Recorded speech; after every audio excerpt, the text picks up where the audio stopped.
Hello, hope you're having a great weekend so far. I'm Daniel Choy for Arirang News. Let's start with our first story. As North Korea continues to threaten the international community with a nuclear test and ballistic missile launch, the U.S. says it's open to holding denuclearization talks in any location, and that includes Pyongyang. Hyun-bin starts us off. The U.S. Special Representative for North Korea policy says that Washington is genuinely interested in holding talks with Pyongyang to restart the long-stalled six-party denuclearization talks and is willing to meet in any location, including Pyongyang. Sung Kim told Seoul-based Yonhap News Agency in an exclusive interview Saturday that the North should come back to the negotiating table and honor its previous commitment to give up its nuclear program. He added that the main focus of talks with Pyongyang would be to hear that they are committed to denuclearization, which in turn would go a long way toward restarting the six-party talks. It is highly unusual for a U.S. official to express a willingness to hold talks in Pyongyang. The move is part of recent efforts by the six-party members to re-engage with the regime and prevent it from launching further provocations. The six-party talks, which involve the two Koreas, the U.S., China, Russia, and Japan, have been stalled since 2008. North Korea wants an unconditional resumption of the negotiations, while the U.S. wants Pyongyang to first show it is sincere about denuclearization before formal negotiations can resume. The U.S. says, however, it is open to exploratory talks with Pyongyang without any preconditions, but the communist regime has thus far shown no interest in talks. Kim's comments come after North Korea hinted earlier this week that it could launch a long-range rocket or conduct a nuclear test, which would be in violation of the UN Security Council resolutions against it. Washington and Seoul both warned Pyongyang that it will slap stronger sanctions on the communist regime if it forges ahead with the plan. Hyun-bin, Arirang News. President Park Geunhye has given all military personnel a special two-day leave just in time for Chuseok, or the Korean harvest holiday. The Presidential Office of Cheongwade said today the vacation is a reward for the military's prompt defensive actions after a landmine blast orchestrated by North Korea at the DMZ last month. President Park also plans to send out letters of encouragement and special treats to the servicemen. All able-bodied men in South Korea are required to serve in the military for around 2 years. This should be the year to start a new era for Korea-Japan ties based on a correct understanding of the shared history between them. That's according to Korea's Foreign Minister Yun Byungse, who was speaking at an annual cultural event with Japan in Seoul earlier today. In an apparent effort to mend ties, the minister made no comments about Japan's failure to acknowledge its wartime past. Instead, he said relations between the two nations are still being affected by the bitter legacy of their modern history, and he expressed the hope that the two countries can move in a new direction together. Also today, Yun made time for a brief meeting with Isshu Sugawara, Japan's senior vice minister for the economy. This year marks the 50th anniversary of the normalization of Korea-Japan relations, and a similar event is also being held in Japan.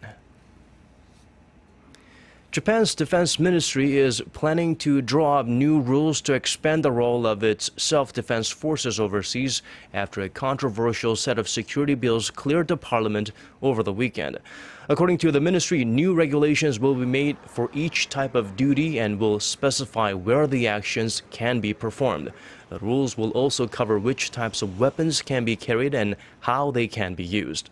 The ministry is reportedly considering giving new responsibilities to its UN peacekeeping unit in South Sudan, including allowing troops to use weapons to defend other countries under attack.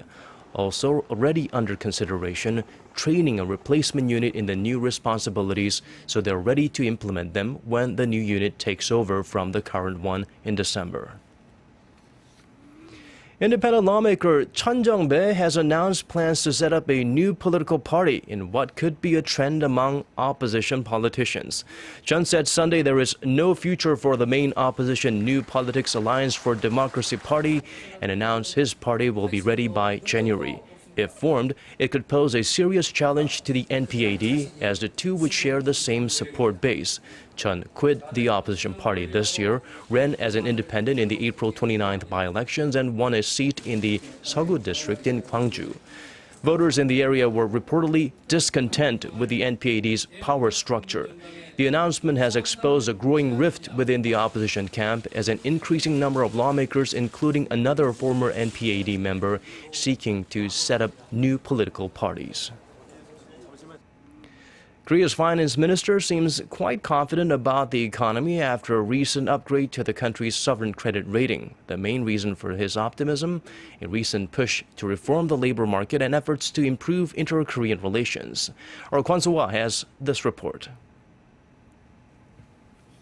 The outlook for the Korean economy has gotten a lift following some positive remarks by the finance minister on the country's recently upgraded credit rating.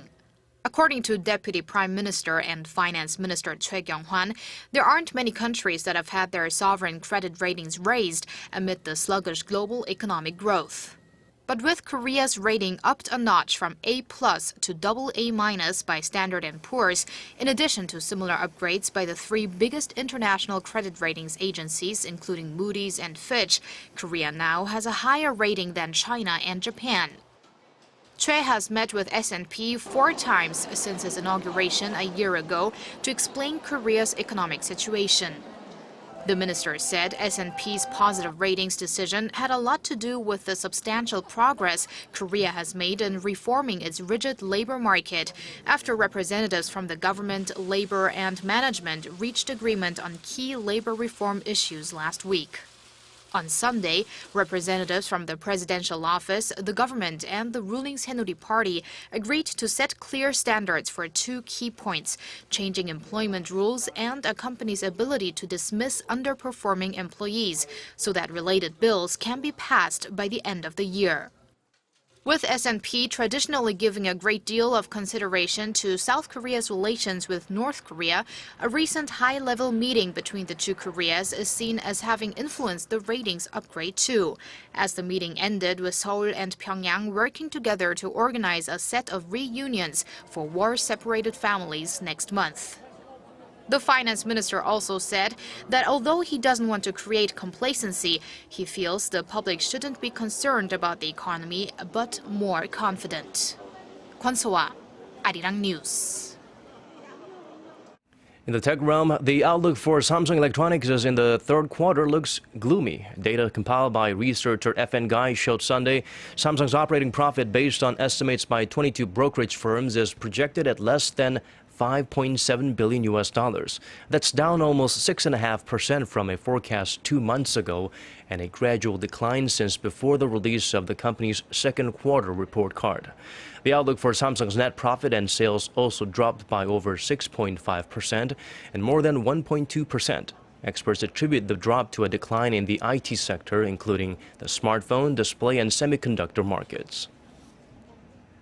Korea's tourism industry is getting back on its feet, with the number of Chinese visitors to South Korea returning to levels seen before the MERS outbreak that started back in May and a dry spell that lasted through July. Department stores, duty-free shops, and related businesses are planning promotional events and special offers exclusively for Chinese tourists during two major Chinese holidays coming up later this month and in early October.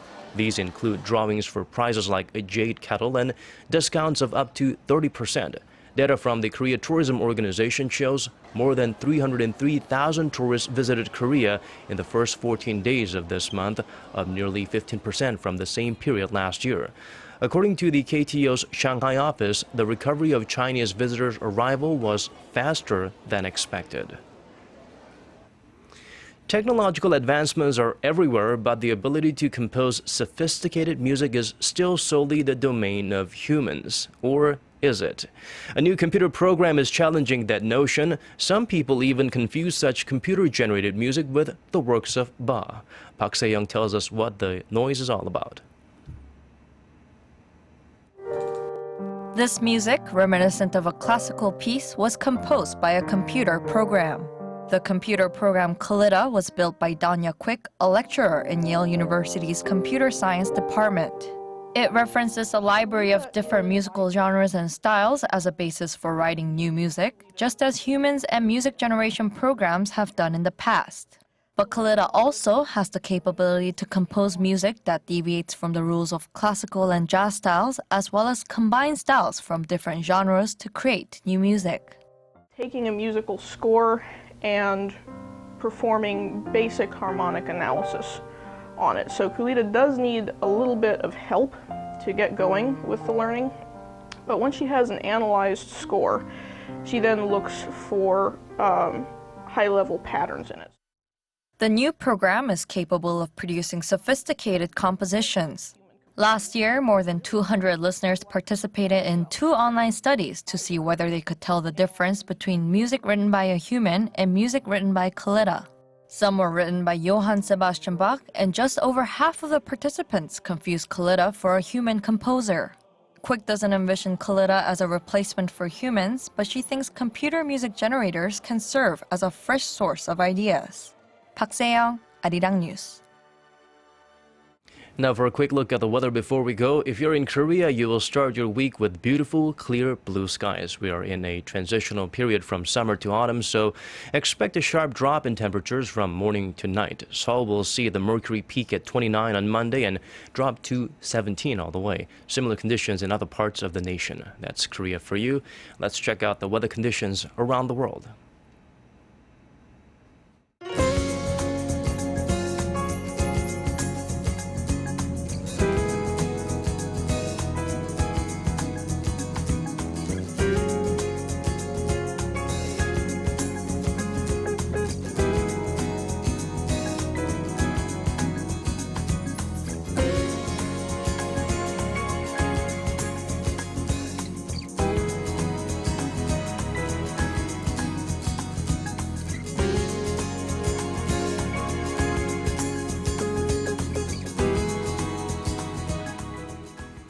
That's all for now. We'll have more updates for you at 10 p.m. Korea time, so do join us then. Thanks for watching.